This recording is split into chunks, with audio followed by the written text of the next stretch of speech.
the famous letter, but I mean, everyone had wanted to play this part, and you'd mentioned it before, but, you know, what prompted you to write the letter? What made you believe so strongly that you should do this? Well, because it kept coming to me and then going away. It's been sort of hovering around my life for 7 years. And I've had the part, well, 3 times, including the time that it actually got made.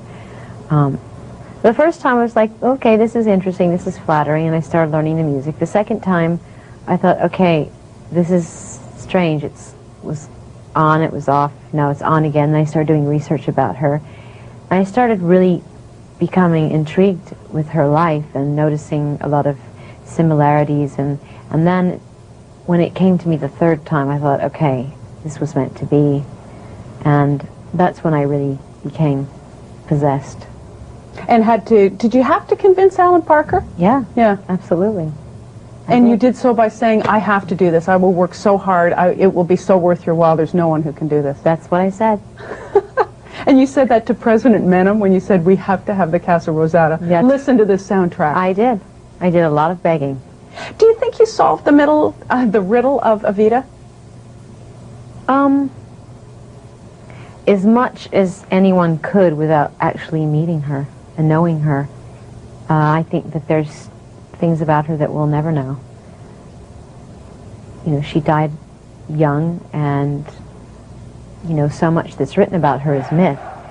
And who knows, you know, I mean, at this point it's hard to differentiate between fact and fiction, but I think I've weighed the two. I've done an enormous amount of investigation and research, and I think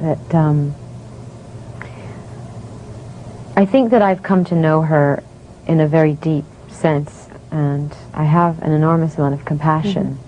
I don't know her completely, but I don't think anyone does. But you had a great moment, on the Casa Rosada when you actually sang Don't Cry for Me, Argentina. You said it was like a heat-seeking missile.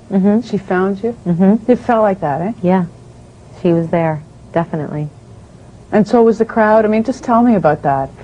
Well, it was a bizarre experience, you know, waiting, you know, all the months of campaigning to get onto the balcony, and then, you know, getting ready and going to work that day and going up the stairs to the Casa Rosada. And we never did a rehearsal of the scene because Alan wanted to capture the crowd for the first time and film them for the very first time. So it really was a rush to walk out on that balcony and see thousands and thousands of people looking up at me, and a lot of them had tears in their eyes, and it was an emotional experience for them, and not because it was me, because I think they really were remembering Evita, and that was, it just helped me become her.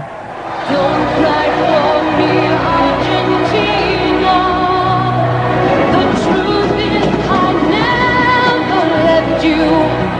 All through my wild days, my mad existence, I kept my promise. Don't keep your distance. I have to ask you about 2 other things. Lourdes, tell me about the baby. Well, she's beautiful. I miss her terribly. But it has been, you know, just as it always is, but it changes your life and it just makes you so happy. Yeah, it does. So what did you say to her when she was born? I didn't say anything. I cried. Yeah. I mean, I just thought she was the most beautiful thing I'd ever... Yeah, and it's nice to be a mom. Yep. And that you say it's brought back, but also heals a lot of the stuff about the fact that you lost your mom. Now you are a mom. Yep. I want to ask you, too, because I think Canadians would be interested, about Alanis and your response to her success. I mean, it's your record company. I know. It's the greatest thing. I mean, did you know? No. I mean, we knew she was a great songwriter, and we thought she had a great voice, but we had no idea. And I think she's incredibly talented. I've been very lucky.